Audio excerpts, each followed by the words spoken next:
তো তোমরা দেখছো তোমাদের প্রিয় চ্যানেল ফিলোসফিক্যাল সলিউশন সেন্টার। আমার অ্যাকচুয়ালি যে ক্যামেরাটা একটু নষ্ট হয়ে গেছে, ক্যামেরাটা ঠিক করতে হবে। তো অনেকদিন থেকে অবশ্য চলছিল না, প্রথমে ভিডিওগুলি দিচ্ছিলাম। তো চলো, অনেকদিন পর আবার মোটামুটি আমরা সাংখ্য দর্শনের উপর একটা ভিডিও দিচ্ছি। কেমন কোশ্চেন এবার হতে পারে সেই কোশ্চেনগুলির উপরে চলছে। আর আমাদের টেলিগ্রাম চ্যানেল বানানো হচ্ছে, তোমরা যদি প্রয়োজন পড়ে তাহলে টেলিগ্রামে গিয়ে আমার সঙ্গে যোগাযোগ করতে পারো, কোনো সমস্যা থাকলে বলতে পারো। তো চলো আর দেরি না করে আমরা সরাসরি আজকের সাংখ্য দর্শনের উপরে কিছু কোশ্চেন আমরা দেখে নিই, ঠিক আছে? তো দেখো, সাংখ্য দর্শন থেকে সবার প্রথম কোশ্চেন আমি তোমাদের আজকে রেখেছি, যে সাংখ্য দর্শন থেকে যে প্রথম কোশ্চেনটা সেটা তোমাদের জন্য রেখেছি। সাংখ্য দর্শন জানো সৎকার্যবাদ, কার্যবাদ, অসৎ কার্যবাদ রয়েছে। সেই সাংখ্য দর্শনের সৎকার্যবাদ অনুসারে কার্য কিভাবে কারণের সাংখ্য দর্শনের সৎকার্যবাদ অনুসারে, তো বলছে সাংখ্য দর্শনে সৎকার্যবাদ অনুসারে কার্য কিভাবে কার্য কারণের মধ্যে বিদ্যমান থাকে। তাহলে অপশন দেখো, কার্য সম্পূর্ণরূপে সৃষ্টি হয়, কার্য সম্পূর্ণ ও নতুনভাবে সৃষ্টি হয়, কার্য পূর্বে কারণের মধ্যে থাকে এবং বিকশিত হয়, কার্য ঈশ্বর ইচ্ছায় সৃষ্টি হয়, কার্য বাস্তবে অস্তিত্বহীন।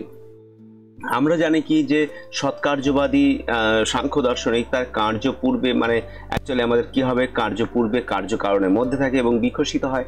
কারণ হচ্ছে সাংখ্য দার্শনিকরা সৎকার্যবাদ এবং সৎকার্যবাদ অনুসারে বলা হয়েছে কার্য পূর্ব থেকেই কার্য কি করে, কারণের সম্ভাব্য রূপে যে পটেনশিয়াল রূপ সেই হিসেবে বিদ্যমান থাকে এবং সেটা কি করে যথাযথভাবে যে পরিবেশ অবস্থার মধ্যে সেই কার্য বিকশিত হয়। ঠিক আছে, তাহলে আমাদের অপশন কিন্তু হয়ে যাবে বি, অপশনটি হয়ে যাবে। 2 নম্বর রয়েছে, সাংখ্য দর্শনের মতে কার্য কারণ সম্পর্কটি কেমন? কার্য কারণ থেকে সম্পূর্ণ ভিন্ন, কার্য কারণের রূপান্তর, কার্য কারণ ছাড়াই উৎপন্ন হয়, কার্য কেবল মননের সৃষ্টি। তো এক্ষেত্রে সাংখ্য দার্শনিকরা সৎকার্যবাদী, তারা বলবেন কার্য কারণে রূপান্তরিত হয়, কার্য কারণের রূপান্তর, অর্থাৎ এই কারণ থেকেই কার্যের উৎপত্তি হয়, তারা এটাই বলবেন। কারণ তারা সৎকার্যবাদী, তারা হচ্ছে কার্য কারণ সম্পর্কে তাদের মতো কিন্তু পরিণামবাদ। আর পরিণামবাদ আমরা জানি অদ্বৈত বেদান্ত দর্শনে রামানুজার ফিলসফিতে আমরা দেখি পরিণামবাদ, তাই না? দেখো, একটু কাশি হয়েছে, কত সময় কাশির শব্দ আসতে পারে, সত্যি যদি খারাপ লাগে কেটে দিও, ঠিক আছে? এখানে বি অপশনটি সঠিক। সৎকার্যবাদ কোন উপনিষদীয় বা দর্শন চিন্তার বিরোধিতা করে? মৌলবাদ, অজ্ঞেয়বাদ, অসৎকার্যবাদ, আচার্যবাদ। এটা কিন্তু অ্যাকচুয়ালি অসৎ কার্যবাদকে, সৎকার্যবাদ কার্যবাদ দুই প্রকারের, একটা সৎকার্যবাদ আর একটা হচ্ছে অসৎ কার্যবাদ। তাহলে কার্যবাদ কি হয়, কার্য থেকে কারণ থেকে কার্যের উৎপত্তি হয় এবং অসৎ কার্যবাদ যেখানে বলবে যে কার্য কারণে অসৎ। এর মধ্যে রয়েছে ন্যায়, যারা আরম্ভবাদ নামে সেটাকে চালিয়ে দিচ্ছে। তো এই জায়গায় তাহলে অসৎ কার্যবাদ কিন্তু তারা কি করবে, তার বিরোধিতা করবে, তাই না? তারপরে রয়েছে সাংখ্য দর্শনের প্রকৃতি কাকে বলে? সাংখ্য দর্শন আমরা একটা জায়গায় দেখেছি যে সেখানে বলা হয়েছে 3 গুণের সাম্যাবস্থাই হচ্ছে প্রকৃতি। 3 গুণের সাম্যাবস্থা, তাই 3টি গুণ কি? সত্য, রজঃ, তম।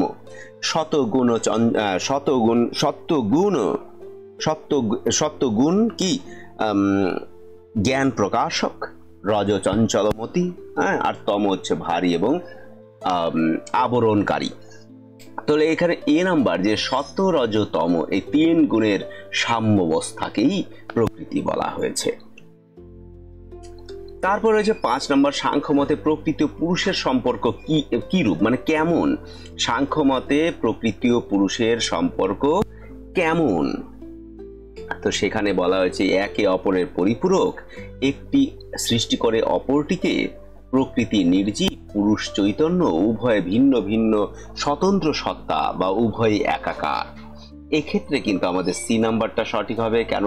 কারণ প্রকৃতি নির্জীব বলা হয়েছে, পুরুষ চৈতন্য বলা হয়েছে, হ্যাঁ, উভয়ে ভিন্ন স্বতন্ত্র সত্তা, এই দৃষ্টিকোণ থেকে মানে যে কয়টা অপশন আছে সেই দৃষ্টিকোণ থেকে অ্যান্সার কিন্তু এটা হবে। এখানে যে প্রকৃতি অচেতন এবং পুরুষ চৈতন্য দুটি মৌলিক স্বতন্ত্র তত্ত্ব আমরা জানি, এবং প্রকৃতি সক্রিয় পরিবর্তনশীল আর পুরুষ হচ্ছে নিষ্ক্রিয় চৈতন্য স্বরূপ। আর এদের সংযোগেই প্রকৃতির যে প্রক্রিয়া বা সৃষ্টির যে প্রক্রিয়া বা ইভলিউশনের যে প্রক্রিয়া সেটা শুরু হয়। সাংখ্য দর্শনে প্রকৃতির প্রধান লক্ষণ কি? সৃষ্টিশীলতা, চৈতন্য, স্বাধীনতা, অপরিবর্তনীয়তা। সৃষ্টিশীলতা, কারণ সে সৃষ্টি করতে পারে, কারণ এই তিন গুণের যে যখন বিকার হয় তখন সবার প্রথমে কি মহৎ, অহংকার, তন্মাত্র, ইন্দ্রিয়, মন, পঞ্চমহাভূত এ সব উৎপন্ন হয়। তার মানে একটা বিশ্ব কি হয়, বিশ্বের সৃষ্টি শুরু হয়, তাই না? মানে যাকে বলে বিশ্ব সৃজন, তার সেই সৃজনশীলতা বা সেই সৃষ্টিশীলতা এখানে সঠিক হবে। সাংখ্য দর্শন মতে তিনটি গুণের মধ্যে কোনটি জ্ঞান ও আনন্দের প্রতীক? তো আমরা জানি সত্ত্বগুণ প্রকাশক, যা প্রকাশক তা কি হয়, তা লঘু হয়, তা জ্ঞানকে প্রকাশ করে। তাহলে রজগুণ চঞ্চলমতি, তমগুণ গুরু এবং ভারী আবরণকারী, সত্ত্বগুণ হচ্ছে প্রকাশক। তাহলে আমাদের সত্ত্বগুণ হবে কি, জ্ঞান ও আনন্দের প্রতীক। এরপরে যে নিচের কোনটি রজগুণের বৈশিষ্ট্য নয়? ক্রিয়া, উৎসাহ, অন্ধকার, কামনা। এই অন্ধকার কারণ ক্রিয়া রজগুণের কাজ, উৎসাহ রজগুণের কাজ, কামনাও রজগুণের কাজ, কিন্তু অন্ধকার এটাকে আমরা দেখেছি ইন্ডিয়ান ফিলসফিতে, ন্যায় বৈশেষিক দর্শনে যে অন্ধকারকে যে সেখানে ডার্কনেস একটা থিওরি রয়েছে, অন্ধকার, ডার্কনেস, যে নীলং তমশ্চলিত অন্ধকারের যে সংজ্ঞায় সেখানে ব্যাখ্যা করা হয়েছিল। ঠিক আছে,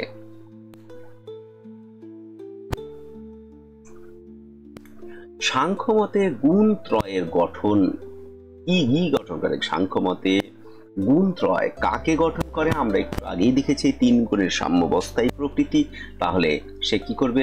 প্রকৃতিকে গঠন করবে। ঠিক আছে, নিচের কোনটি তমগুণের স্বরূপ নির্দেশ করে? তার তমগুণ কি? তমগুণ হচ্ছে গুরু এবং আবরণকারী, তাই না? ভারী, আবরণকারী, অজ্ঞানতা। ঠিক আছে, তাহলে এই যে দেখো অজ্ঞানতা, স্থবিরতা, তাহলে অজ্ঞানত স্থবিরতা এটা নির্দেশ করে, তাই না? কেন?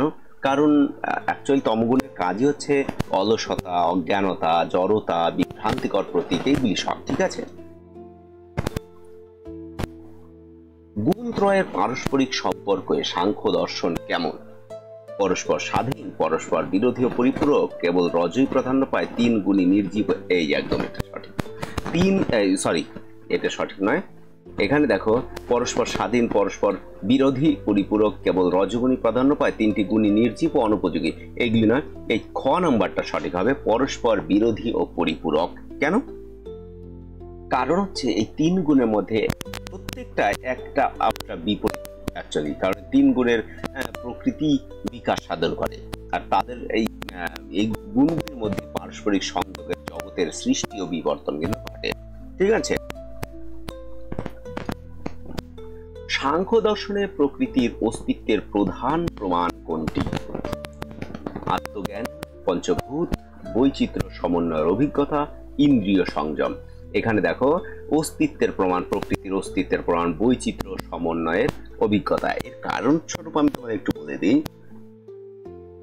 সাংখ্য দর্শনের হিসেবে জগতে যে বিপুল বৈচিত্র্য বা সমন্বয় দেখা যায়, তাই না, তা একাধিক অ্যাকচুয়ালি সত্তার নয়, বরং একক অব্যক্ত প্রকৃতি, অ্যাকচুয়ালি প্রকৃতির বিকাশ বলা যেতে পারে। তাহলে এই যে প্রকৃতি অস্তিত্বের একটি মানে গুরুত্বপূর্ণ তার প্রমাণও আছে, তাহলে এটি একটি কি হবে? তাহলে অনিয়মিত পরিবর্তনের অভিজ্ঞতা আমরা এটাকে বলতে পারি। সাংখ্য মতে পুরুষের নিষ্ক্রিয়তা কিসে প্রমাণ পায়? জড় পদার্থের, ঈশ্বরের অস্তিত্বের, প্রকৃতির অস্তিত্বের, কার্যকারণের ঐক্যের। পুরুষের নিষ্ক্রিয়তাই প্রকাশ পায় প্রকৃতির অস্তিত্বের কারণে। সাংখ্যমতে পুরুষের নিষ্ক্রিয়তা কিসের প্রমাণ? এই যে প্রকৃতির অস্তিত্বের প্রমাণ। এর কারণ হচ্ছে পুরুষ কি করে, সব সময় একটা দ্রষ্টা মাত্র হয়ে থাকে, তাই না? যে কোনো কাজ করে না, নির্বিকার যাকে বলে, যার মধ্যে কোনো বিকার নেই। কিন্তু আমরা যখন ক্রিয়া বা পরিবর্তন লক্ষ্য করি, তাহলে এই সময় আমরা বলতে পারি না যে যা এর অর্থ কি। তাহলে এর অর্থ এই সকল কাজ কোনো অন্য কিছুর দ্বারা সংগঠিত হচ্ছে, আর সেটা তো প্রকৃতি, দুটোই তত্ত্ব রয়েছে। তাহলে এই ক্ষেত্রে কিন্তু আমরা বলতে পারি প্রকৃতির অস্তিত্বেরই প্রমাণ দেয়। প্রকৃতি ত্রিগুণাত্মিকা কথাটা কি বোঝায়?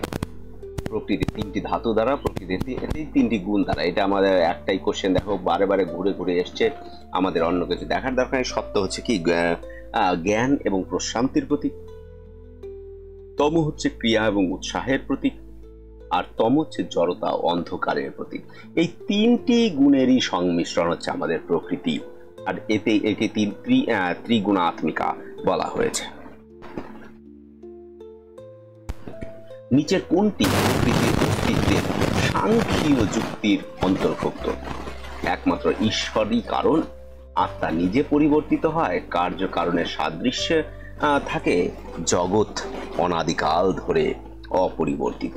এই সি নাম্বারটি সঠিক হবে, কারণ কার্য কারণের সাদৃশ্য থেকেই এই অন্তর্ভুক্তিকরণ। কারণ তারা সৎকার্যবাদী বিশ্বাসী, তারা মনে করেন যে কার্য পূর্বে কারণের মধ্যেই অবস্থান করে।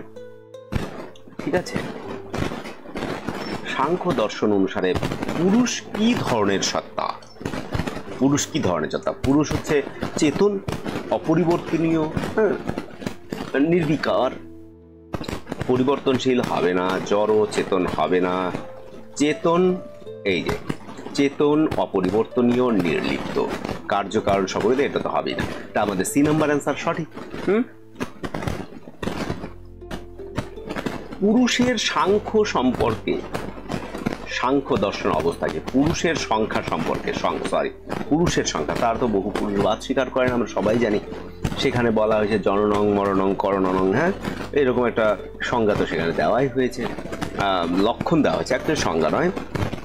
তাহলে তারা মনে করেন পুরুষ একাধিক, তাহলে পুরুষ এক অবিভাজ্য কাটা, পুরুষ একাধিক পুরুষ রয়েছে, রাইট হবে এটা। পুরুষ ও প্রকৃতি এক, এটা কাটা হবে, এটা বলে না, পুরুষের অস্তিত্ব, পুরুষ একাধিক। কারণ সাংখ্য দর্শন মতে তারা মনে করেন পুরুষ, প্রত্যেক জীবের মধ্যে একটি পৃথক চৈতন্য বা পুরুষ বিদ্যমান। তাই পুরুষ যে বহুত্ব নানাত্বের জীবের যে স্বাতন্ত্র্যের মধ্যে তাদের ব্যাখ্যা করা যায়। এরপরে রয়েছে সাংখ্য দর্শনে মুক্তি কিভাবে অর্জিত হয়। মুক্তি দেখো, প্রকৃত পুরুষের যুক্তিতে, চিত্তের একাগ্রতায়, পুরুষ ও প্রকৃতির স্বাতন্ত্র্য জ্ঞানে। এই যে পুরুষ ও প্রকৃতির স্বাতন্ত্র্য জ্ঞান, অর্থাৎ পুরুষ এবং প্রকৃতি দুটি আলাদা, এই জ্ঞানে আমরা যখন জ্ঞানে উপনীত হই, তখন আমরা প্রকৃত পুরুষে উপনীত হই এবং আমাদের মুক্তির পথ কিন্তু প্রতিষ্ঠিত হয়। নিম্নের কোনটি পুরুষের ধর্ম নয়? চৈতন্য, নির্লিপ্ততা, ক্রিয়তা, সাংখ্য।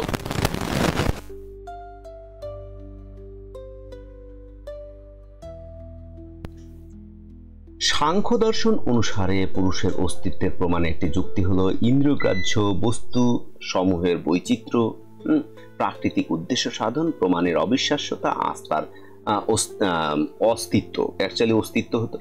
এক্ষেত্রে প্রকৃতির উদ্দেশ্য সাধন সঠিক হবে, কারণ এখানে বলা হয় সাংখ্য দর্শন যখন আমরা দেখি প্রকৃতি নিজে অচেতন, কিন্তু তা জ্ঞান উৎপন্ন করে এবং মুক্তির জন্য কার্য করে। তাহলে এর থেকে তো বোঝা যায় যে এই জড় প্রকৃতি কোনো চৈতন্য মানে যে সত্তা রয়েছে বা পুরুষের উদ্দেশ্যের জন্য কাজ করে। যেমন রান্না আমরা করি, খাদ্য কোন যারা খাবে তাদের জন্যই তো। পুরুষের অস্তিত্ব তাই অনুমেয় বলা চলে। তো সাংখ্য দর্শনের অনেকগুলি কোশ্চেন এইভাবে তৈরি করা হয়েছে, তোমরা আস্তে আস্তে দেখো। যদি আরো কিছু তোমাদের যে কোশ্চেন প্রয়োজন হয় অবশ্যই বলো, আমি চেষ্টা করে দেখবো পরবর্তীতে।